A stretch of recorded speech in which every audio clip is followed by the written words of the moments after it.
പത്തരമാറ്റ് സീരിയലിൻ്റെ വരാനിരിക്കുന്ന ഒരു അടിപൊളി എപ്പിസോഡിലേക്ക് എല്ലാവർക്കും സ്വാഗതം. അങ്ങനെ ആദർശും നയനയും കൂടി നാഗേന്ദ്രൻ്റെ സത്യാവസ്ഥ എന്താണെന്ന് തിരിച്ചറിയാൻ, അതായത് അനന്തപുരി തറവാട്ടിൽ നിന്ന് മുത്തശ്ശൻ അന്ന് ഇറക്കി വിട്ട നാഗേന്ദ്രൻ്റെ ഭൂതകാലത്തെക്കുറിച്ചൊക്കെ ചികഞ്ഞ് കണ്ടുപിടിക്കുകയാണ് കേട്ടോ നയനയും ആദർശും.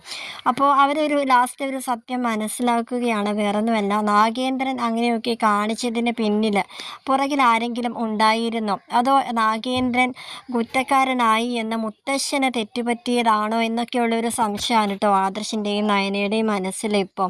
അങ്ങനെ രാവിലെ തന്നെ നയന അടുക്കളയിൽ കയറുകയാണ്. എന്നിട്ട് മുത്തശ്ശിയോടും ദേവയാനിയോടൊക്കെ ഇതിനെപ്പറ്റി സംസാരിക്കുകയാണ് കേട്ടോ. നയന അപ്പോൾ മുത്തശ്ശിയോട് പറയുന്നുണ്ട്, മുത്തശ്ശി അന്ന് സത്യം പറഞ്ഞാൽ വർഷങ്ങൾക്ക് മുമ്പ് അന്ന് എന്താണ് സത്യാവസ്ഥ, എന്താണ് അന്ന് നാഗേന്ദ്രനെ എന്തുകൊണ്ടാണ് മുത്തശ്ശൻ അന്ന് പുറത്താക്കിയത്? എല്ലാ തെളിവുകളോടും കൂടിയിട്ടായിരുന്നു നാഗേന്ദ്രനെ പുറത്താക്കിയത്, അതോ മറ്റാരെങ്കിലും നാഗേന്ദ്രനെ സഹായിക്കാനായിട്ടുണ്ടായിരുന്നോ? അതുമാത്രമല്ല, ജലജാനി അപ്പോൾ എന്തുകൊണ്ട് ഇതിനോടൊക്കെ പ്രതികരിച്ചില്ല എന്നൊക്കെ നയനെ ഇങ്ങനെ ചോദിക്കുന്നുണ്ട് കേട്ടോ. അപ്പോൾ മുത്തശ്ശിയാണെങ്കിൽ, നിങ്ങളിപ്പോൾ ഇവിടുന്ന് ഇതിനെപ്പറ്റി ഒന്നും സംസാരിക്കണ്ട, നാഗേന്ദ്രനെ പുറത്താക്കിയതാണ്, അവൻ്റെ സ്വഭാവം അത്ര നല്ലതൊന്നും അല്ലായിരുന്നു, അതുകൊണ്ടാണല്ലോ മുത്തശ്ശൻ ഇവിടെ നിന്ന് പുറത്താക്കിയത്. ഇപ്പോൾ അവൻ തിരിച്ചു വന്നിട്ട് അവൻ ജ്വല്ലറി തുടങ്ങി അവൻ്റെ MD സ്ഥാനത്ത് ഇരുന്നു കൊണ്ട് നമ്മുടെ മൂർത്തീസ് ജ്വല്ലറിയെ തകർക്കാനായിട്ട് നോക്കുകയാണ്. പല കഥകളും അവൻ മെനഞ്ഞുണ്ടാക്കിയെന്ന് വരും നിങ്ങളെ തെറ്റിദ്ധരിപ്പിക്കാനായിട്ട്. മുത്തശ്ശൻ അവനെക്കുറിച്ച് പറയുന്നതൊന്നും ഇഷ്ടമല്ല, അതുകൊണ്ട് അവനെ പറ്റിയുള്ള സംസാരമൊന്നും ഇവിടെ വേണ്ട. മോൾ എന്തിനാ രാവിലെ അടുക്കളയിലോട്ട് കയറിയത്? ഇപ്പോൾ റെസ്റ്റ് എടുക്കേണ്ട സമയമല്ലേ എന്നൊക്കെ പറഞ്ഞിട്ട് നയനയെ മുറിയിലേക്ക് പറഞ്ഞു വിടാനായിട്ട് നോക്കുകയാണ് കേട്ടോ. എന്നിട്ട് ദേവയാനിയോട് മുത്തശ്ശി പറയുന്നുണ്ട്, നയന മോളോട് പറ, ഇതിനെപ്പറ്റി ഒന്നും ആലോചിച്ച് തല പുകയ്ക്കണ്ട, മുത്തശ്ശൻ അറിഞ്ഞാൽ അറിയാലോ എന്ന് ദേവയാനിയോട് പറയുന്നുണ്ട് കേട്ടോ. അങ്ങനെ ദേവയാനി പറയുന്നുണ്ട്, ഞാൻ നയന മോളോട് പറഞ്ഞോളാം. എന്നാലും ആദർശ മോനും നയന മോക്കും ഒരു സംശയം ഉണ്ട്, ഇതിൻ്റെ പിന്നിൽ ആരൊക്കെയോ ഉണ്ട്. നാഗേന്ദ്രൻ ഒറ്റയ്ക്ക് തന്നെയാണോ അന്ന് അത്രയും കള്ളത്തരങ്ങളൊക്കെ ചെയ്തതെന്ന് അവരുടെ മനസ്സിലൊരു സംശയം എന്നൊക്കെ പറയാൻ കേട്ടോ. അപ്പോൾ ദേവയാനി പറയുന്നുണ്ട്, സത്യം ഇന്നല്ലെങ്കിൽ നാളെ തെളിയുമെന്നൊക്കെ പറയാൻ കേട്ടോ മുത്തശ്ശിയോട്. എന്തായാലും ഇത് മുത്തശ്ശൻ്റെ ചെവിയിലൊന്നും എത്തണ്ട, അറിയാലോ, അച്ഛൻ അറിഞ്ഞാലുള്ള കാര്യം അറിയാലോ എന്ന് ദേവയാനിയോട് പറയാണ് കേട്ടോ. അങ്ങനെ ദേവയാനി പറയണേ, ഞാൻ നയനമോളോട് പറയാം, ഇതിനെക്കുറിച്ച് പറഞ്ഞോളാം എന്നൊക്കെ പറയുകയാണ്. അങ്ങനെ നയനയാണെങ്കിൽ ആദർശിനെ ഫോണിൽ വിളിച്ചിട്ട് പറയുന്നുണ്ട്, ഞാൻ മുത്തശ്ശിയോട് ഇതിനെപ്പറ്റിയൊക്കെ ചോദിച്ചപ്പോൾ മുത്തശ്ശി എന്നെ വഴക്ക് പറയുക ചെയ്തത്, നാഗേന്ദ്രൻ്റെ കാര്യം ഇവിടെ സംസാരിക്കണ്ടെന്നൊക്കെയാണ് പറയുന്നത്, മുത്തശ്ശന് ദേഷ്യമാണ് അത്രയെന്ന്. അങ്ങനെ ആദർശം പറയുന്നുണ്ട് കേട്ടോ. എന്തായാലും നമ്മുടെ അന്വേഷണം എന്തായാലും തുടർന്നു കൊണ്ടേയിരിക്കും, എന്തായാലും നമുക്കിതിനെപ്പറ്റി അറിയാലോ, അന്ന് ഞങ്ങളെല്ലാവരും അനിയും ഞാനും അബിയും ഒക്കെ കുഞ്ഞായിരുന്നു, അതുകൊണ്ട് തന്നെ അന്നത്തെ സമയത്ത് എന്താ നടന്നതെന്നൊന്നും ഞങ്ങൾക്ക് വലിയ ഓർമ്മയൊന്നുമില്ല. പക്ഷേ ആ സമയത്ത് നമ്മുടെ വീട്ടിൽ ഒരു ചേട്ടനുണ്ടായിരുന്നു, ഞങ്ങളെല്ലാം വേണുവേട്ടാന്നാണ് വിളിച്ചിരുന്നത്. ആ സമയത്ത് വീട്ടിലെന്തോ ഒരു പ്രശ്നമാണെന്നൊക്കെ പറഞ്ഞിട്ട് വേണുവേട്ടൻ ജോലി അവസാനിപ്പിച്ചിട്ട് പോയത്. ഒരു പക്ഷേ വേണുവേട്ടനെ ഇതിനെപ്പറ്റിയൊക്കെ അറിയായിരിക്കും, അതുകൊണ്ട് തന്നെ വേണുവേട്ടനെ ഒന്ന് തിരക്കി പോയാലോ എന്ന് ഞാൻ വിചാരിക്കുകയാണെന്ന് പറയാൻ കേട്ടോ. അപ്പോൾ നയനയും പറയുന്നുണ്ട്, അതായിരിക്കും നല്ലത്. അങ്ങനെ ആദർശാണെങ്കിൽ വേണുവേട്ടനെ തപ്പി ഇറങ്ങുകയാണ് കേട്ടോ. വർഷങ്ങൾക്ക് മുമ്പ് അനന്തപുരി തറവാട്ടിൽ കാര്യസ്ഥനായിട്ട് നിന്ന വേണുവേട്ടൻ പ്രായം 60 വയസ്സിനടുത്തോടെ ആയിരിക്കുകയാണ് കേട്ടോ.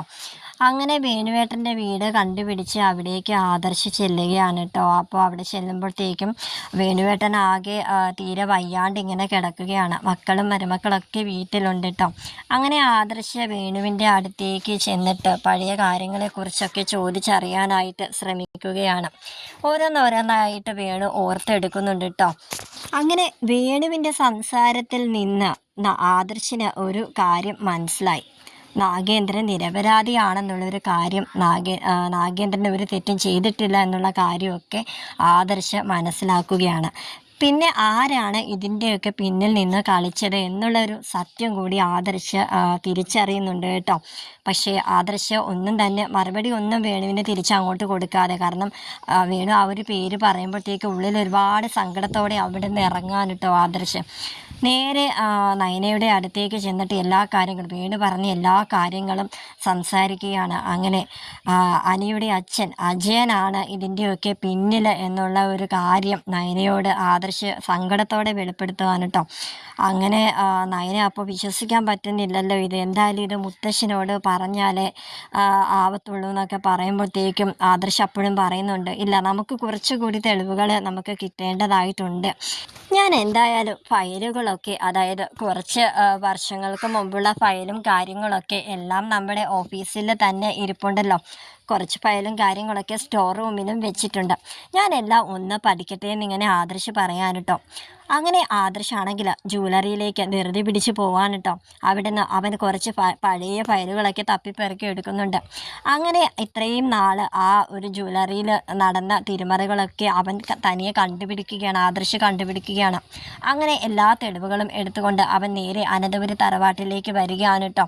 അങ്ങനെ മുത്തശ്ശനോട് ആദർശ് എന്ന് പറയുന്നുണ്ട്, മുത്തശ്ശ എനിക്ക് കുറച്ച് കാര്യങ്ങൾ സംസാരിക്കാനുണ്ടെന്നൊക്കെ പറയുകയാണ്. അപ്പോൾ അവൻ്റെ കയ്യിൽ കുറച്ച് ഫയലും കാര്യങ്ങളൊക്കെ ഇരിക്കുമ്പോൾ മുത്തശ്ശൻ ചോദിക്കുന്നുണ്ട്, ഇത് കുറച്ച് പഴയ ഫയലുകളൊക്കെ ആണെന്ന് തോന്നുന്നുണ്ടല്ലോ എന്ന് പറയുന്നുണ്ട്. അതെ, ഞാനിപ്പോൾ പറയാൻ പോകുന്ന കാര്യങ്ങളും വർഷങ്ങൾ പഴക്കമുണ്ടെന്നും ആദർശ് പറയാൻ കേട്ടോ. അങ്ങനെ എല്ലാവരും വരുന്നുണ്ട്. ആദർശിൻ്റെ അച്ഛനും അജയനും ജാനകിയും ജലജ എല്ലാവരും അവിടെ ഒത്തുകൂടി ഇങ്ങനെ നിൽക്കുകയാണ് കേട്ടോ. എന്താ നിനക്ക് പറയാനുള്ളതെന്ന് മുത്തശ്ശൻ ചോദിക്കുമ്പോഴത്തേക്കും എല്ലാവരും ഇവിടെ വന്നിട്ടുണ്ടല്ലോ, എല്ലാവരുടെ മുമ്പിൽ വെച്ച് തന്നെ പറയേണ്ട കാര്യമാണെന്ന് പറയണം.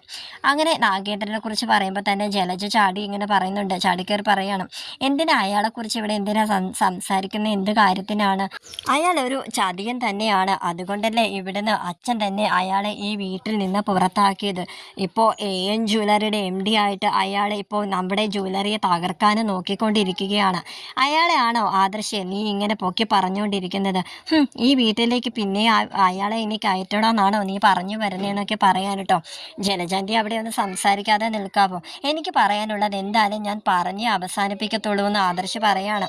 എന്നിട്ട് പറയുന്നുണ്ട്, ജലജാൻ്റിക്ക് എന്താ ഇത്ര ടെൻഷൻ, എന്താ ജലജാൻ്റിയും അന്ന് എന്തെങ്കിലും തെറ്റുകൾ ചെയ്തിരുന്നോ എന്നിങ്ങനെ ചോദിക്കുമ്പോഴത്തേക്കും ജലജ ഇങ്ങനെ ഒരു നിമിഷം പതറി ഇങ്ങനെ നിൽക്കുകയാണ് കേട്ടോ.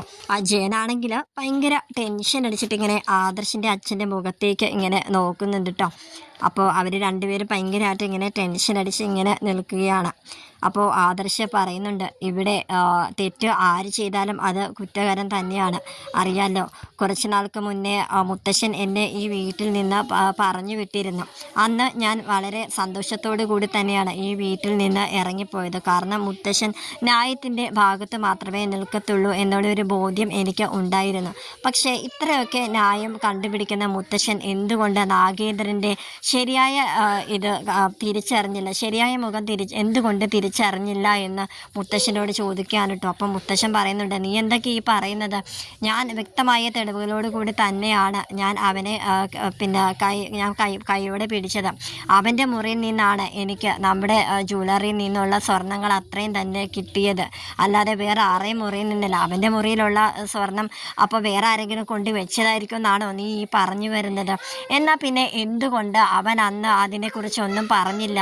അവൻ എന്നോട്, ഞാൻ അന്ന് അവനെ കുറ്റപ്പെടുത്തിയപ്പോൾ അവൻ ക്ഷമ ചോദിച്ചുകൊണ്ട് എൻ്റെ പുറകെ വന്നതല്ലാതെ ഞാനല്ല ആ തെറ്റുകളൊക്കെ ചെയ്തതെന്ന് അവൻ എന്തുകൊണ്ട് ഇത്രയും നാൾ പറഞ്ഞില്ല? അത് മാത്രമല്ല, ഇപ്പോൾ AN ജ്വല്ലറിയുടെ തലപ്പത്തിരുന്നുകൊണ്ട് അവൻ നമ്മുടെ മൂർത്തി ജ്വല്ലറിയെ തകർക്കാനല്ലേ ഇതുവരെ നോക്കിയത്? അറിയാമല്ലോ, നമ്മുടെ ഡീലിന് വരെ നമ്മളെ ചതിയിലൂടെ അവൻ ജയിച്ചില്ലേ? അതൊക്കെ അവൻ ഇപ്പോൾ വന്നിട്ട് കാണിച്ചു കൂട്ടിയതല്ലേ? അവൻ്റെ സ്വഭാവം പണ്ടേ ഇങ്ങനെ തന്നെ ആയിരുന്നു. അതുകൊണ്ട് തന്നെയല്ല അവൻ്റെ മുറിയിൽ നിന്നും അത്രയും സ്വർണം ഞാൻ കണ്ടുപിടിച്ചതെന്നൊക്കെ ആദർശിനോട് പറയാനിട്ടോ മുത്തശ്ശൻ. അതിൻ്റെ എല്ലാ തെളിവുകൾ എൻ്റെ കയ്യിലുണ്ട് എന്നിങ്ങനെ ആദർശ് മുത്തശ്ശൻ്റെ നേരെ വിരൽ ചൂണ്ടിക്കൊണ്ട് പറയാനിട്ടോ. മുത്തശ്ശൻ്റെ തെറ്റ് പറ്റിയത് തന്നെയാണ്, ഞാനെല്ലാം കണ്ടുപിടിച്ചിട്ടുണ്ട്. അങ്ങനെ ഒരു നിരപരാധിയും ശിക്ഷിക്കപ്പെടരുത് മുത്തശ്ശ എന്നിങ്ങനെ പറയാനിട്ടോ. ഇത്രയും നാൾ നമ്മൾ നാഗേന്ദ്രനെ തിരിച്ചറിയാതെ പോയി. മുത്തശ്ശൻ്റെ തെറ്റ് പറ്റിയത് തന്നെയാണ്. ആരാണ് ഇതിൻ്റെ പിന്നിലെന്നൊക്കെയുള്ളൊരു കാര്യം ഞാൻ കണ്ടുപിടിച്ചിട്ടുണ്ട്. ആ ആളെ നമ്മുടെ കൂട്ടത്തിൽ തന്നെ നിൽപ്പുണ്ടെന്ന് മുത്തശ്ശനോട് പറയാനിട്ടോ.